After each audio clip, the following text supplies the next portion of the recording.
We interrupt our program to bring you this important message.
Good evening, ladies and gentlemen. Welcome to episode 87. Back on Vikings the right Uncensored. track. Knock my hat off. Please stand by while Lance gets his hat. Oh, it feels good to get that win. That was huge. Yeah, we said it last week. This game was going to be a major point for this team to show what it was made of after that drubbing Dallas gave us. Way to rebound against a hell of a good defense too. Mm-hmm. Yeah, they definitely, the offense did their job last week. The defense kind of not so much for about three quarters worth, but how it's been all year. Mm-hmm. But we'll get into the recap of the game here in a minute. We got a couple other news items we want to hit first. Then, of course, we'll do the Patriots recap along with our awards segment later on. And then, of course, toward the end of the show, we will preview this weekend's matchup versus the New York Jets. And Brunswick's Best makes another return, looking at those who have worn number 87 this week. More than I thought, by the way. So with that, we will get started. I guess first news out of Packerland, Aaron Rodgers they said before their game last weekend that he has been dealing with a broken thumb since about week 5. Right. And then suffered an oblique injury during the Sunday night loss to That's what it ended up being. Okay. Philadelphia Eagles. There were all sorts of speculation on what was going on with that injury until now that you're saying oblique. Yeah. Yep. But leading into speculation that, is Rodgers done? Is this, so on and so forth. Now on Tuesday. Might be done in Green Bay, but I don't think he's done. Well, the only way he's done in Green Bay is if he retires or they can find somebody to take on his salary, because somebody would. There'd be somebody out there that would be willing to. Looking at that salary cap, though, his cap hit, I don't know. And the Packers made it very easy for Rodgers to walk away, but made it very difficult for themselves to walk away. So they basically screwed themselves because they were so scared that Rodgers was going to leave, which is glorious because they put themselves in salary cap hell for the next few years. And if Rodgers wants to be a dick, which we know he's very good at doing, he can drag down the Packers even worse than he already has. Watch him go to Detroit. Green Bay won't trade him to Detroit, but that's where he would want to do the same thing Favre did and go somewhere where he could stick it to them twice a year. I would imagine. Yeah. But you want one hand and shit together. Or he might just wander off into the sunset and go chew on his psychedelic mushrooms for the rest of his life. Who knows? Drink his ayahuasca tea. And whatever. I've never had tea from Iowa, so I don't know what kind of Iowa tea. Well, you said ayahuasca. I don't know. But anyway, so Bears watching now. Rodgers came out on Tuesday and said he plans on playing this weekend. We'll see, I guess. A lot of rumors about people wanting to, just wanting them to sit Rodgers because their season's shot and seeing what they've got in Jordan Love and whatnot and whatever. But Bears watching, but we'll see what happens.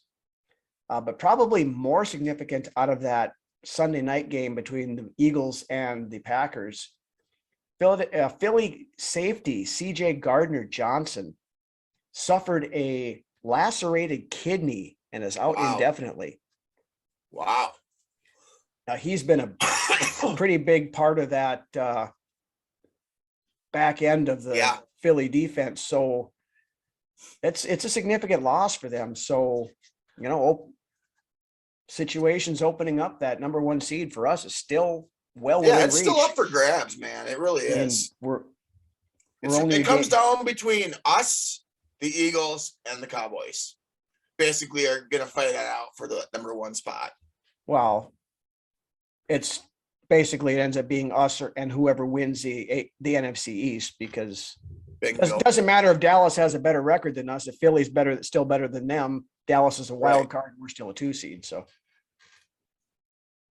the only thing we got to watch out for is San Francisco catching fire in the West.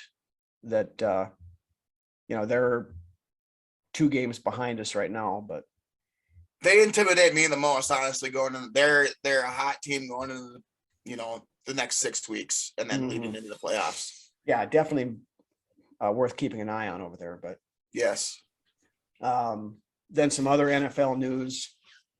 It was announced on Tuesday that Deshaun Happy Endings Watson has been activated from his suspension and will start for the Cleveland Browns this weekend against his old team, the Houston Texans. Well, there's some excitement for some of the media for this weekend. Well, and then to add to the drama of the whole situation, the attorney for the 24 women that he allegedly assaulted or whatever, Tony Busby, has rented out a suite at the Browns stadium, and 10 of the women who have accused him will be at the game. How fucking odd is that? It's a distraction tactic. My first take is that's really fucking odd. They're doing it as a distraction tactic and putting it out, and that's why they put it out there this early in the week, so that that's very human of them to be doing. Wow. Yeah. Anyway, it thankfully that's Cleveland's problem and not ours, so we won't worry about it. But this is the fucking WWE. I don't freaking know. Yeah, whatever. Moving along. Moving on. Yeah, business. We'll move on to some Vikings news now. Also earlier this week, rookie cornerback Andrew Booth Jr. had meniscus surgery on his knee.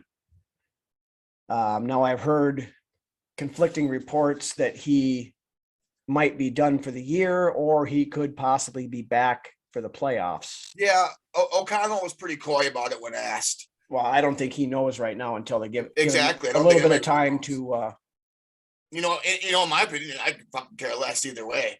I mean, what has he done for me or us lately, anyways? So yeah, he's been injured for 3/4 of the year, and he played very poorly for the game and a half he was out there. But yeah, he's got a lot to prove, honestly, in my opinion. Mm-hmm. Because of the way they talked him up coming out of camp. I've been highly disappointed in it. Well, so far the 2022 draft class has not done a whole lot for us, but yes. But the last 2 draft classes. But this is also why, you can't. They always say you can't really grade a draft class until like probably year 3. We could turn around next year and Booth and Seen could be knocked down, top tier players. We don't know. I see that more for Seen, but I think just looking, and this is really selfish of me to say, but looking at the player that is Andrew Booth, just something there that just doesn't sit well with me. I want the guy to succeed, but he's got to prove it to me. Mm-hmm. He's kind of got a Mike Hughes vibe going on, in my opinion. But now, Seen, I feel like now I look at him and I'm like, he's a hungry player, man. He wishes he was out there right now. So. But anyway, we're getting down a rabbit hole here, so we'll pull ourselves back out, and we'll roll into the recap of the Thanksgiving night feast that we had at home, US Bank Stadium versus the New England Patriots and Darth Belichick. Far as the offense goes, this is probably one of the more complete games that the offense has had. It was we kept up the whole game, where we didn't really have too many lulls. Yeah, I mean, we did have that little bit of a lull in the middle of the game, like we've had just about every week, that we've had just about every game this year. Yeah, but we look better this week out of all the previous. Starting off with Kirk Cousins, who ended up being 30 for 37 for 299, 3 touchdowns and an interception. Can I say something on that? Yeah. I think his best pass play of the game was looking off at Jefferson and throwing it to Thielen there in the end zone for the touchdown. That was beautiful. And the Vikings are the beneficiaries. Cousins looking. Jefferson was covered. Other side, Thielen! Touchdown! Minnesota back on top. Mm-hmm. And then I had heard that they had been looking for that look all game. And then when Cousins got to the line, the helmet set had the air set hadn't cut out yet. And O'Connell calls into Cousins and he goes, "We got that look now." And the cut off. Cousins looked off on Jefferson, and then right at the last minute, zipped it to Thielen. That was beautiful. Best play in the as far as passing goes that game. Wow. Yeah, and Jefferson took 3 defenders with him when he crossed. That's what I expect this offense to be. Mm-hmm. That's what I wanted to see coming into this season. We've seen that at Green Bay. Right. But, I want to see more of that as we go along through the season here. Right.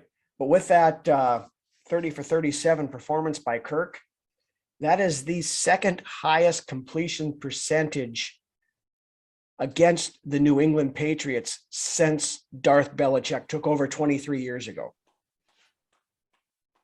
81.6%. Way to go, Kirk. Mm-hmm. The dude's accurate, man. Yeah. It's never been questioned on that. Then again, rolling on, of course, like you mentioned, starting with Jefferson. Another huge night for JJ. 9 catches, 139 yards, and a touchdown. Plus, and everybody got to eat too. Yep. He didn't because he still had his grill in when he got the turkey leg at the end. So literally, yes, and I was talking figuratively as well, but right. Yeah, literally and figuratively speaking. Beyond that, Adam Thielen, 9 catches for 61 yards and the game-winning touchdown. TJ Hawkinson finally got his first touchdown. If Dalvin can punch it in here, 3rd and goal. It's a fake, and Cousins flips it to Hawkinson. Touchdown, Minnesota. 5 catches for 43 yards and a touch. Sometimes you just got to break on through to the other side, and then you'll see some more, heading forward too.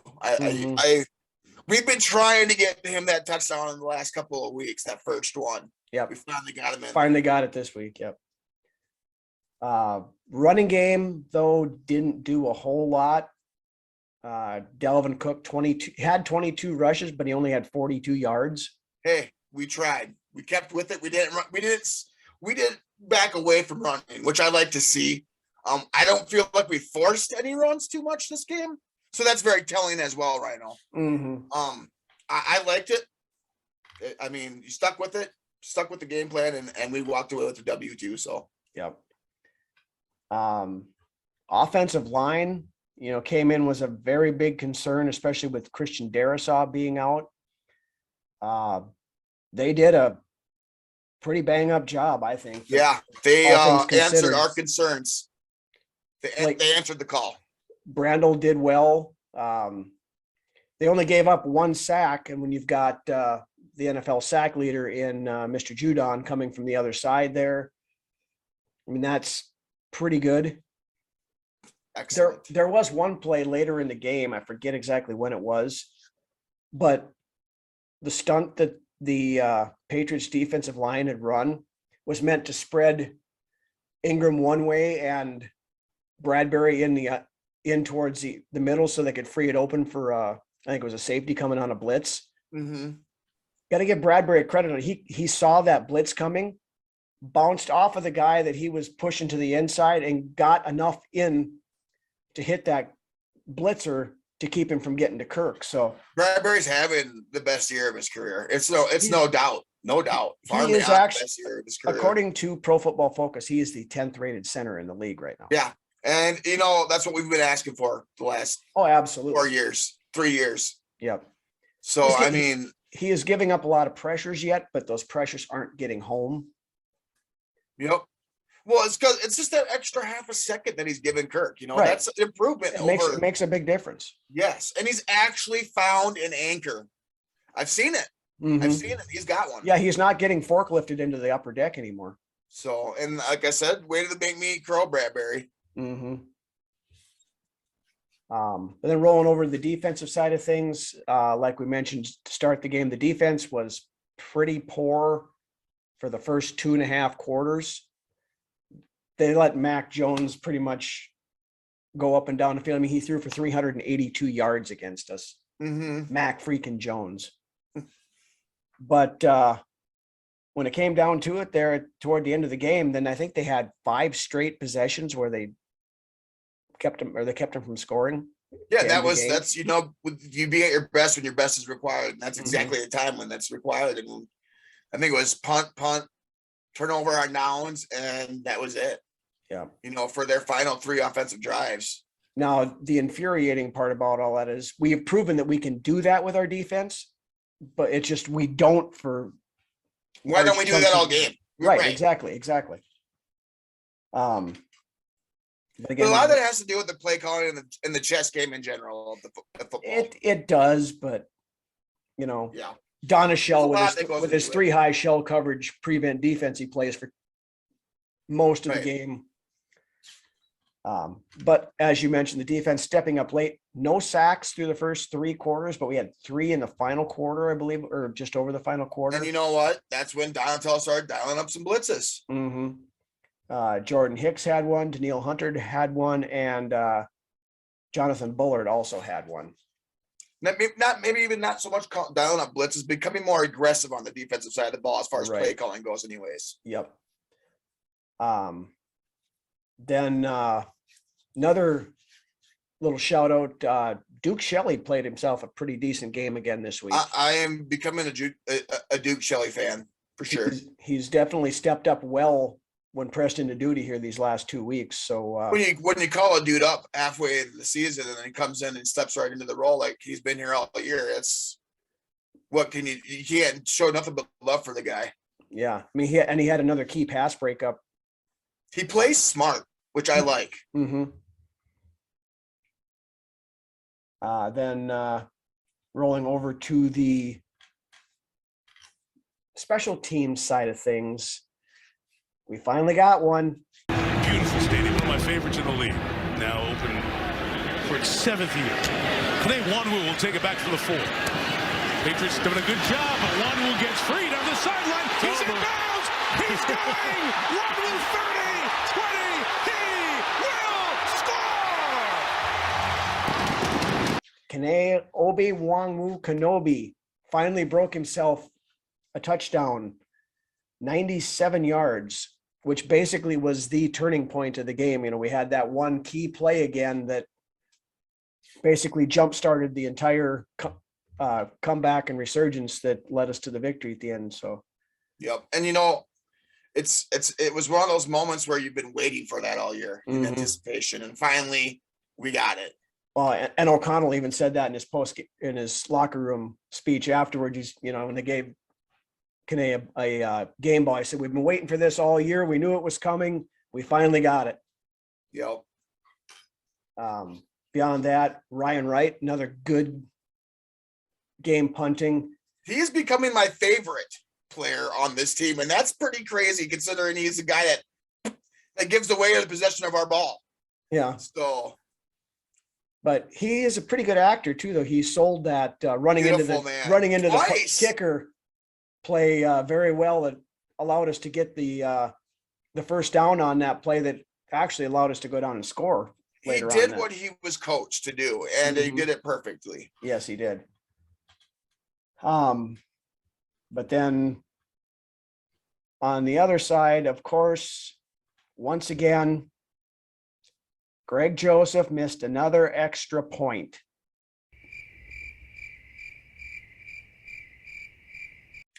Yeah. Need to give me something to believe in, which you haven't done. Yeah. G Money is now officially bankrupt.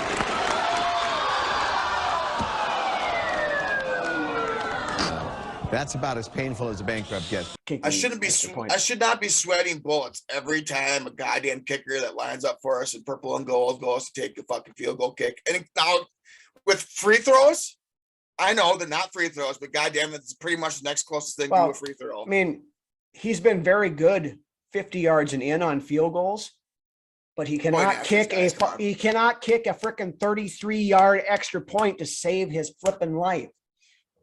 And rolling off of that, if we're going to stick with this, we might as well start going from 2 from now on. It's got to be an option. I mean, it's going to come down, when it comes to playoffs and stuff, it could very well come down to Joseph hitting a field goal for us to win a game. And I don't have confidence that he can do it. He hasn't. Luckily, we haven't lost the game because of him yet. But he's put us in positions that have made the game a lot more frustrating for us. Mm-hmm. Yeah, so when you could be up by 1 point rather than being tied. Right. Or up by a full score or touchdown, or by 4 points instead of 3. Yeah, or 7 instead of 6. Yep. We don't need to go into a math lesson. Yeah, I know, but scenario speaking, right. That's a lot of the way it's played out this year. Yeah. But yes. 1, 2, 3, 4, 5, 6. 1 extra point. That's one. 1 bet. 2 bets. 3 fabulous flyers. 2 missed extra points. Join us on our other VU channel. Sesame Street Unlimited. Yep. Or Uncensored, rather.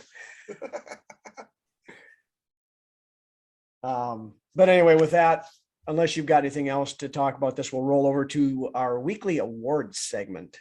Yeah, let's roll on. All right. Of course, with our weekly awards segment, we celebrate the good and the not so good, starting out with the good and what we call our Badass of the Week award. Who is that guy? Whoever he is one tough badass. Who do you got for that? I've got co-badasses this weekend and co-Red Foreman Award winners this week. Okay. For my Badass Award, I have Kirk and Kenny. Kirk had his best game of the season, I believe, the past game against the Patriots. Primetime Kirk showed up. Good primetime Kirk showed up. And like I said, he had his best game of the year so far. He threw for 3 touchdowns at his highest yardage game as well at 299, might as well say 300. And Kenny, he had the play that sparked this team that actually, I believe, had a huge part in us winning the game. Mm-hmm. Absolutely did. So for my badass, I'm going the same. Kirk O'Chains. He, like I said, we talked about this at length earlier. My opinion, his best game of the year, most complete game anyway, and definitely deserving of that. Of course, you've got Justin Jefferson, who could win this award pretty much every week, but I'm giving it to Kirk this week. He's balling this year. He's the quarterback that we've always wanted. Mm-hmm. That's the quarterback I wanted when he came from Washington. Yep. Truly is the leader of this team. Right. All right. So as we celebrate the good, we also celebrate the not so good with what we call our Red Foreman Award of the week. Son, you don't have bad luck. The reason that bad things happen to you is because you're a dumbass. Okay. You said you've got co-winners this week for this as well, so lay them on us. We're going to go special teams. Ace. Greg Joseph. Ace or ass? It's becoming a recurring theme, and it's getting real sickening. It's literally physically making me sick every time he lines up to kick an extra point. Mm-hmm. Wondering if the fucking ball is going to go through the uprights. So Joseph, you get a dumbass ball, and Donatel, you get a dumbass ball too.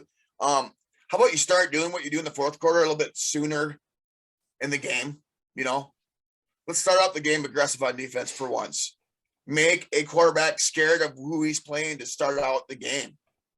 Don't give him these fucking soft zone looks where he can just dump in where he knows where the linebackers are going to be after he snaps the ball, and all you got to do is just get it over the linebacker's head, and you have a fucking automatic completion. I don't want to see that. No. You know, these guys are professional players, and all they got to do is find the hole in that zone, and that's it. That's what she said. You're going to get diced up all game. Yep. And for me, I'm going Donatel as well. I'm getting so sick and tired of this glorified prevent defense that he tends to want to play for large portions of the game. You don't playing 7 yards off these wide receivers, letting them just march up and down the field in between the 20s, back and forth and back and forth and back and forth.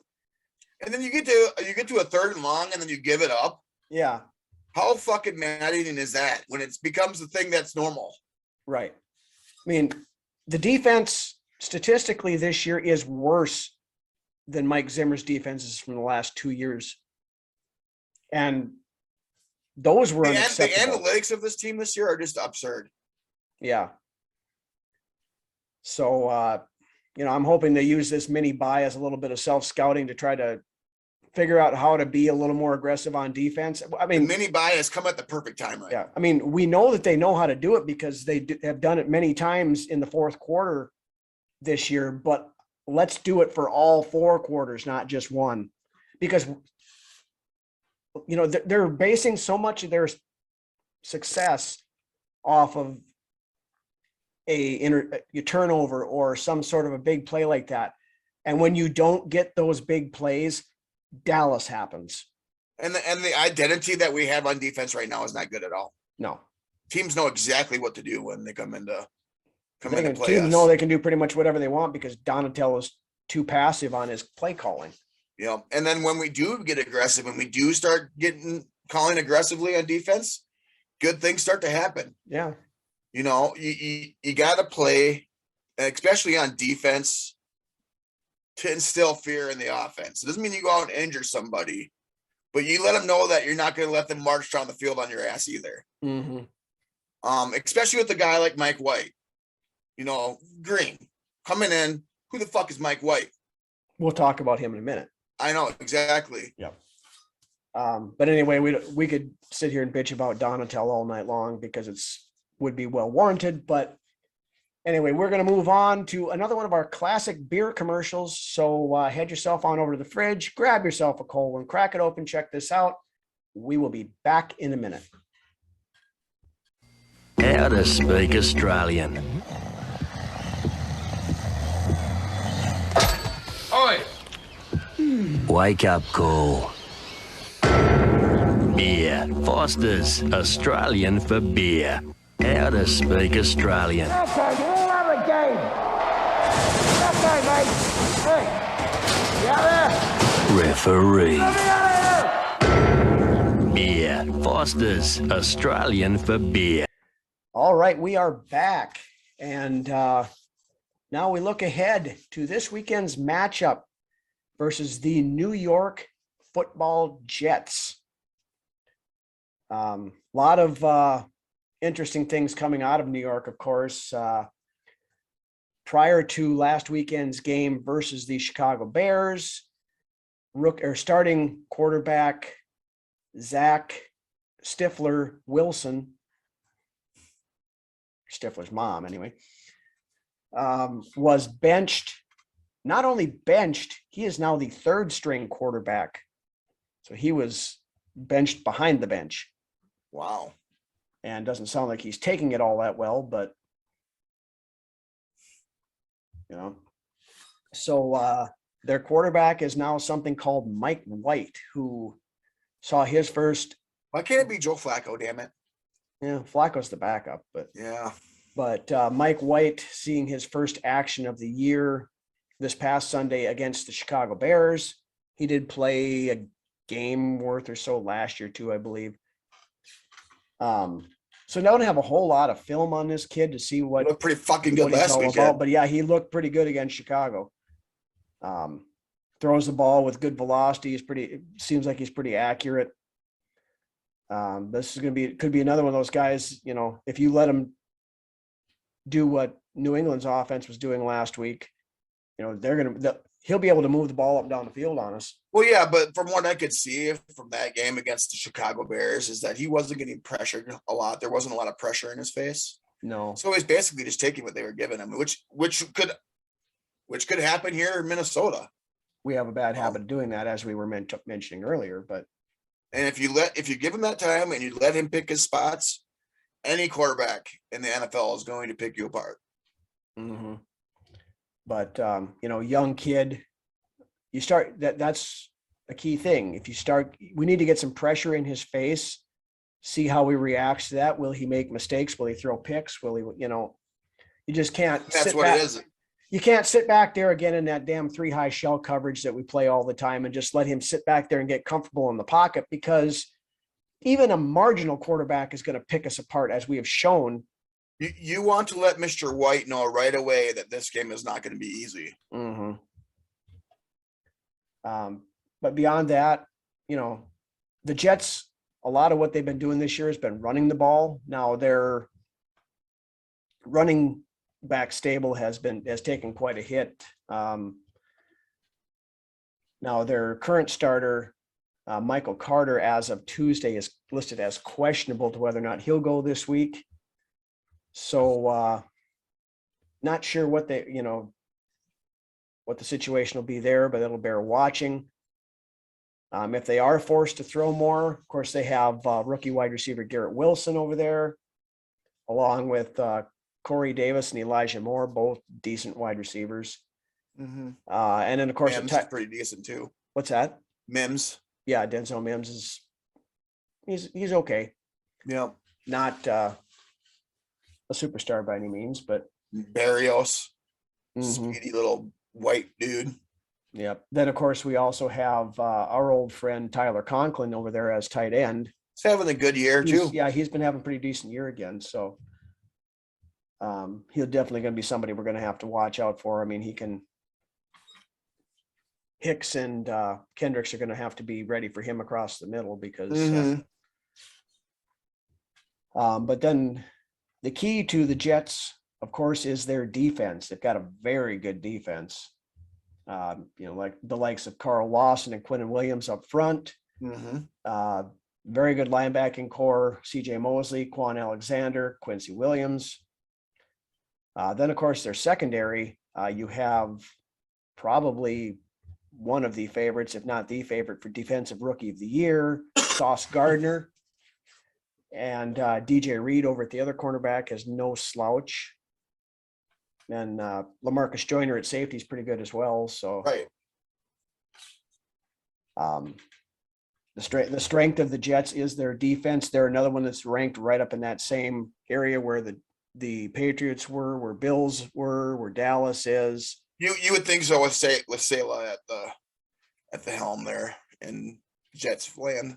Yeah, I mean, Sala was a very good defensive coordinator when he was with San Francisco, and he's just an intimidating looking dude too in general. Mm-hmm.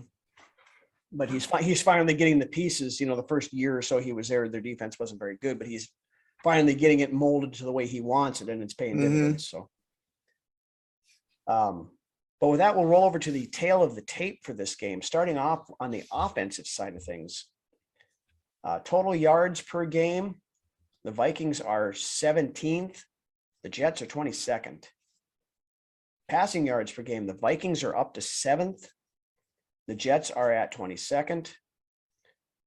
Rushing yards per game, Jets are at 20th, which is kind of surprising as much as they've been running. Vikings 26th. Points per game, Vikings are 12th, Jets are 20th. So they have not been scoring, but here again. Either were the Patriots till they played us. But, and the thing, you know, when most of all these statistical stuff for the offense is when Zach Wilson was quarterback and he was scoring more with the players' moms than he was on the field. So rolling over to the defensive side of things, tail of the tape. Yards per game, the Jets are 5th. Take a wild guess where we're at. 32nd. 31st. Oh, yay! Yeah, we're not the passing yards per game, the Jets are 8th. 32nd. We are 32nd on this one, yes. We are the worst pass defense in the league. Fix it, Donna Shell. Yeah. Rushing yards per game, the Jets are 12th. We're 14th. So we're still, I mean, we had That's decent. Yeah, and we had a good game against the run We did. versus the Patriots, you know, and they've been doing that's been their bread and butter is running the ball this year. Yeah. And we shut them down pretty well. So, and we may get Dalvin Tomlinson back this week, so that would be a major boost That's to that huge. front line. That's huge if we get Tomlinson back. Mm-hmm. Then points per game given up, the Jets are 4th and we're 20th. Well, you know, Better that than 32nd, I guess. well, that, you know, that 40 burger that the Yeah. Cowboys dropped on us kind of skewed those averages a little bit. But, Mm-hmm. then over onto the special teams tail of the tape. Kick returns, average yards per return. Vikings are 6th, Jets are 22nd. Punt return yards, the Jets are 4th, we are 24th. Turnover margins, the Vikings are 3rd in the league at a +6. The Jets are 9th at a +2. We kind of lacking there in that department the last couple of weeks. Yeah, we haven't had one since we've been the Buffalo game. Yeah. So what are your keys to the game? What you want to watch and what you want to see here? You know, one of my favorite things with watching football is frustrating the other team's quarterback. I love when we can get into the other team's quarterback's head. You know, days of playing Phillip Rivers and he was just frustrated as hell. I love that shit. Yeah. Aaron Rodgers, same thing, frustrating. I take joy in that when I can watch a game and just look at the quarterback that we're playing against and just see that they're having a shitty day. Yeah. And that's what we need to do to Mike White this week. We need to put him in his place. You know, he has no business coming into our house and tossing all over our field. And we need to let him know from play one that that's not going to happen. So we need to make sure that we get to him in a timely manner. Don't give him time to sit back and pick us apart. Because obviously you look at the Chicago tape and he can do that. Yep. So let's bring him back down to earth. He's not a future Hall of Famer in my book. Bring him back down to earth this week. I want to see that defense take a step forward. On offense, I don't think we've seen the best version of this offense yet. And that's scary. We're sitting at 7th in the league on offense, or in right? yards, yeah. In yards? Yeah, I still don't think that we've seen this offense completely blossom into what it can be. So I want to see our offense take another step forward too. And most of all, I want to see a full game by this team. Complete game in all three facets of the game. I want us going into the playoffs hot and with people that have confidence in this team, because I know a lot of you guys in Vikings Nation don't have a lot of confidence in this team right now. It's really discouraging because we're 9-2. Be fucking happy. Right. Yeah, we have our faults, but we're not losing games. Let's keep learning and getting better as we go make this final push into the playoffs. As our buddy Drew Bunting from over at Vikings Report said on their live show after the game on Thursday, this is not a fraudulent team. It is a flawed team. How can you be 9-2 and be fraudulent? Right. But the thing about being a flawed team is every team has its flaws. Exactly. But we're at this point.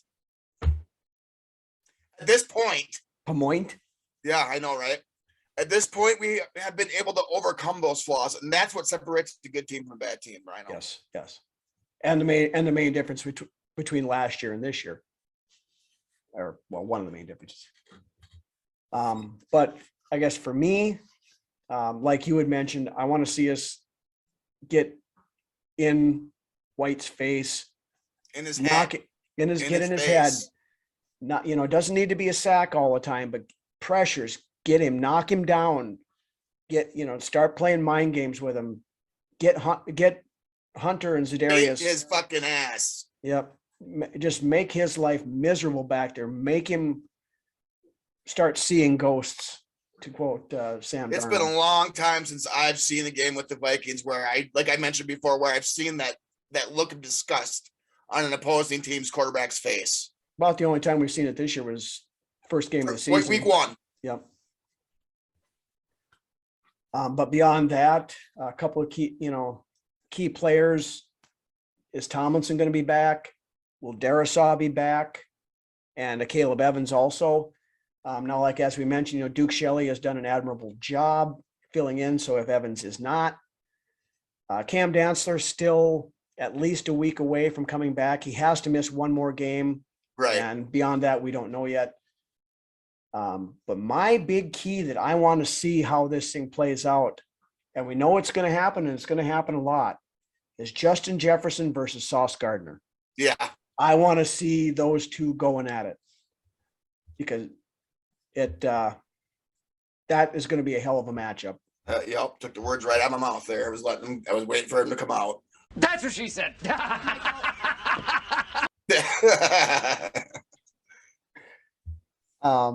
But yeah, beyond that, I guess this is going to be a tough game, but it's a game we should win, and we should move to 10-2 by the time Sunday's over. Yeah.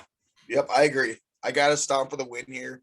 And you know what? We're in the meat and potatoes of our schedule, and we're doing what we wanted to do coming into this. Mm-hmm. Granted, the loss that we took was not against the team I had thought it would be. But we're sitting pretty right now at just splitting the last 2 games that we've had. Yeah. And, like we mentioned earlier, the number 1 seed is still well within our grasp. So we need to keep the hammer down for the rest of the season here. Our magic number to clinch the NFC North, which is pretty much a foregone conclusion, is 2. Okay. Well, that's why my hand was like this, dude. Oh, it was hiding behind the other one. Yeah. Oh, okay. So any combination of Detroit wins and Minnesota losses gives us the North. Yeah. Chicago cannot win the North. Green Bay would have to win out, and they're pretty much sitting dead. They're sitting. We would have to lose out. Green Bay would have to win out. Detroit. One more game knocks them out of playoff contention. So Detroit is the only one that could potentially and sneak up on us, but that ain't gonna happen. No. But with that, I guess anything else you want to hit on this before we move on, or? Not really. This is a very much a winnable game. It could be a good game that could really instill a lot in this team as far as confidence goes moving forward. Mm-hmm. Another good defense that we're playing against. Let's go and take care of business, man. Keep getting closer to that ceiling of what we are, because like I said, we still aren't the best version of this Vikings team that we can be. Right. All right. So with that, we have once again reached the best segment of the program as we look back at the greatest players to wear the number 87 in this week's edition of Brunswick's Best. So why don't you lay that list on us? Beautiful bean there. footage. Lay us on that beautiful bean footage there, bud. Roll that beautiful bean footage. Roll that beautiful bean footage. Yeah, there you go. Yeah, like I said earlier in the beginning of the show, there's a lot more 87s that I didn't think there was going to be too many here that I was going to have to roll with this week. But there really hasn't been a huge standout 87s, but there's been some stellar 87s, Rhino, on this team throughout the seasons. So I'm paying the respects to. I mean, I respect all these guys, obviously, but the ones that I'm talking about today, I'm paying these guys some real respect here because they deserve it. So chronologically starting again, like I always do, we're going to start off the list with Mr. Leo Lewis this week. Before arriving in Minnesota, Lewis spent some time north of the border playing in the CFL, spending time with the Calgary Stampeders and Hamilton Tiger Cats. Lewis landed himself in Minnesota in the 1981 season. While never being really the true number one guy at wideout, he played a great complementary role to the wide receivers that were around him. Lewis was also an above average return man. In his 11-year career in the purple and gold, Lewis was able to appear in 140 games and start 49 of them along the way. Lewis's best season came in 1984 when he was able to snag 47 receptions for 830 yards and 4 touchdowns. Now, Lewis finished his career in Minnesota after a very brief 3-game stint in Cleveland the year prior to his retirement. Leo retired at the age of 35 after the 91 season, compiling 182 receptions for 2,924 yards and a respectable 16 touchdowns in that time. Lewis was also able to compile 193 punt returns during his time in purple and gold, accumulating 1,812 return yards to go with a 9.4 yard return average, which is pretty good. And bringing back 1 punt all the way in the 87 season that went for 78 yards. Leo Lewis, you made the list. I loved me some Leo Lewis, but growing up, he was right in your wheelhouse, man. Yeah, right when you little bitty guy, but he was a good wide receiver. I remember Tommy Kramer throwing to him all the time. And you were a wee little bitty guy. I was a little dude at that point in time too. So little rhino. Moving along. Maybe this might not be chronologically right, but these guys are right around the same time and era. So we'll just go with that. Bernard Berrien. So, I always looked for more out of this guy coming up from Chicago. He was a burner, a big time burner, but he didn't exactly have the greatest hands, in my opinion, especially towards the end of his time here. He seemed like he was just dropping everything. Anyways, with my write-up. So on March 1st, 2000, I can't speak tonight, bro. March 1st, right. On March 1st, 2008, Berrien signed a 6-year, $42 million contract with the Minnesota Vikings that included $16 million in guaranteed money. His first touchdown as a Viking was against the New Orleans Saints, which had tied up the game at 27-27. They would later go on to win that game 30-27. He led all wideouts with 102 yards off of a career playoff high 9 catches. He also caught an 86-yard catch and run against the Lions. Now, on November 30th, 2008, in the game against the Chicago Bears, Berrien caught a famous 99-yard touchdown pass from none other than Gus Frerotte. He also caught a 49-yard touchdown pass in a 28-21 victory over the Houston Texans the following week. Berrien had the highest average per catch that the NFL. Berrien had the highest catch average that year in the NFL at 20.1 yards, which I also believe sits as an NFL record at this moment. Berrien finished the season with 48 catches, 964 yards, and 7 touchdowns. 50 catches for exactly 1,000 yards and 7 touchdowns, including the playoffs. In 2009, with the acquisition of 20-year veteran quarterback Brett Favre, Berrien became one of the deep threats of the wide receiver core, along with Sidney Rice and Percy Harvin and Visante Shenko. He struggled with a hamstring injury that bothered him all season long. He ended the season with 55 catches for 618 yards and 4 touchdowns. 2 touchdowns in the series with the Green Bay Packers and 2 in the games with the Seattle Seahawks and Baltimore Ravens. In the NFC Championship, Berrien earned 9 receptions for 102 yards. The infamous Bounty Gate championship game. In 2010, the 7-year veteran finished with 28 receptions for 252 yards and no touchdowns. It was his lowest season in his entire career. His best performance of the season came against the Arizona Cardinals, where he caught 9 passes for 91 yards. On October 24th, 2011, Berrien was released by the Vikings. Bernard, I expected much more out of you, but you still had a stellar career while you were here. You made the list. The best to wear 87, the Minnesota Vikings. Moving along. Move on to another former Chicago Bear. Mr. Marcus Robinson. Now, Marcus, I believe, when he came to Minnesota, actually stepped up his play.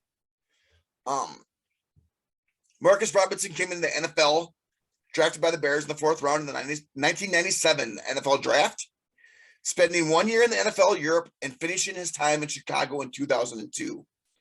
Marcus spent 1 season with the Ravens before being picked up as a free agent by the Purple and Gold. Robinson went on to spend the next 3 seasons catching balls for the Vikings. In his time here, Marcus appeared in 41 games, starting 19 of those. In that time, he was able to haul in 107 receptions for 1,555 yards and a respectable 17 touchdowns. Marcus was let go by the Vikings on Christmas Eve 2006. The move came a day after the St. Paul Pioneer Press published an interview with Robinson in which he expressed displeasure with the Vikings' 6-9-1 record, which ultimately led to his retirement. Marcus Robinson, he made the list. And he got done dirty by Childress on Christmas Eve. So he did. But you know what? Moss got done dirty by Childress as well. So says enough. Yeah. Now, I do have 3 honorable mentions, very small little spot takes on these guys. My first being none other than Mike Tice. Now, Tice spent the final few seasons of his playing career with the Minnesota Vikings, previously playing for the Seattle Seahawks and Washington Redskins before landing in the Purple and Gold. In his career, Tice was primarily used as a blocking tight end, but did a hell of a job with those duties, which also served him well later on in his many years serving as an offensive line coach in the league. Mm-hmm. Tice's receiving stats were never gaudy over his 14-year playing career, accumulating only 107 receptions for 894 yards and 11 touchdowns. No, Tice was known primarily for doing the hard, dirty work asked of him, being used primarily as a blocker. After retiring from playing, he would go on to coach on the offensive side of the ball, primarily with the O-line and tight ends. Most fans know Tice as his time as head coach of this team, taking over after Denny Green was let go. Mm-hmm. And in my opinion, he was given the short end of the stick in his coaching time here. He was given seeds and stems to work with. Because Red McCombs was such a was a tight pass. Yeah. So Red McCombs really did him dirty. And I believe I like Tice. He was kind of a meathead. Yeah. But he was smart. You know what? There is some truth to that Randy ratio. And I believe it shows right now with Justin Jefferson. Yeah, there's a Jefferson ratio, but we don't have a meathead running the team right now that kind of puts that out there for the media to fester on. So Mike Tice was kind of Dan Campbell before Dan Campbell. Yeah. See, now, like I said, I like me some Mike Tice. He's a player's coach for sure. Oh, and he was just done dirty by McCombs. Yeah. With that being said, I don't want to stretch it out too much longer, but I love G Tice. I respect the shit out of you. I would have loved to have gotten you back in here as an O-line coach, but it just didn't work out. But right now, tonight, you made the list for the best to wear 87. As I already mentioned. Anyways, moving along to Mr. Byron Chamberlain. After spending the first 6 years of his career in Denver, winning 2 Super Bowl rings whilst there, Chamberlain was drafted in the 7th round of the 95 NFL draft. Now, Byron landed in Minnesota before the beginning of the 01 campaign. In that season, Byron would go on to make the only Pro Bowl of his career. In the 2 seasons he spent with Minnesota, he was able to appear in 29 games, starting 24 of those, hauling in 91 receptions for 1,055 yards and 3 TDs. One of those TDs being the only one the future non-Hall of Famer Spurgeon Wynn would ever throw. Oh yeah, I love me some Spurgeon Wynn. Right. And, granted, he's only been here for a few weeks. I've got Hawkinson on this list because I see nothing but great things coming from the kid in his time here. I look for us to extend him at the end of the year to get that salary kind of tossed out down the road a little bit. And I'm really, really liking what I'm seeing from the Hawk. And there are some stats out there which I neglected to go grab because I'm sure if you're watching the games, you hit him on the games too. But he's like the first tight end to get X amount of receptions in the first 4 games with the new team or whatever. He's doing the job and he's doing it well. And he's only going to get better here as we carry on through the season. I think we're going to start seeing more and more of looks at Hawk in the red zone. Mm-hmm. And I believe that game against Dallas where he dropped a would-be touchdown was just an anomaly in his career. I mean, nobody's going to catch them all now. The whole team had a bad day that day. We're throwing that Dallas game in the trash because there isn't anybody that played well that game. Hawk, I am glad you're here. I know you're happy to be here. I can just tell by looking at you. Hawk, you're on the list. Now prove me right. Go out and be one of the greatest to wear the number 87 for the Vikings. All right. So with that, we have reached the end of the show for this week. I want to thank everybody for watching. If you're out and about, of course, we're available on all of your favorite audio podcast channels, also available on, of course, the YouTube channel that you're watching right now. We'll be on Facebook on Sunday morning, and look for us to do the live quarter breaks again this week. Now that the holiday's not. You do a hell of a good job with that, and people are really starting to take notice of you, man. No, I appreciate that. We do it for you guys. Enjoy doing it. If you have not done so yet, please hit that little red subscribe button down below. Helps us out a ton. Helps us build the VU brand. We're trying to come up with new and exciting things for you guys, trying to build this show, make it better. If you got any suggestions that you want to see on the show, make a comment down below. Let us know what you want to see. If you want me to see me take my shirt off and dance around, I'll do it. You just got to say something. Please don't. No, God! No, God, please, no! No! No! But anyway, again, thank you everybody for another great week. Looking forward to going out, getting a win versus the Jets this weekend and moving on to 10-2. With that, why don't you take us out of here, Lance? 87, man. Like I said, wow. More 87s that were stellar players for this team than I anticipated finding. Once again, I want to thank all those Facebook groups out there that allow us to come in every day of the week and kind of shoot our shit out there. We appreciate it. And this week I got a little something here. I did some digging this weekend since, we weren't playing any games. I wanted to go out and see what some of the media was saying. I got a few captures here I want to share with you guys on none other than the fearless leader on this team, Kirk Cousins. So Cousins is playing to win games for his teammates, not trying to avoid defeat as a convenient scapegoat of Mike Zimmer and his banished regime. Kevin has empowered me so much, Cousins has said. This team has empowered me so much. At times, it almost brings me to tears the way these guys support me and have my back. It really adds to the fun of playing and working together. Man, this truly is Kirk's team. Mm-hmm. And I mean, just that comment and that quote there, man, my hair is right. Exactly. My hair is rising in my arms, bro. So by quarterback rating metrics, which grades individual game performance on a 1 to 100 scale, Thursday's game was his best game of the season at 84.8. It's hard to argue with his traditional box score as well. 30-for-37 for 299 yards and 3 touchdowns, 1 interception and 1 sack, saying good things about the offensive line as well. Another stat that was telling about the protection and quarterback performance was third downs this week. This week against a team that led the NFL in quarterback hurries, we went 8 for 15 on Thursday night, which is excellent. Mm-hmm.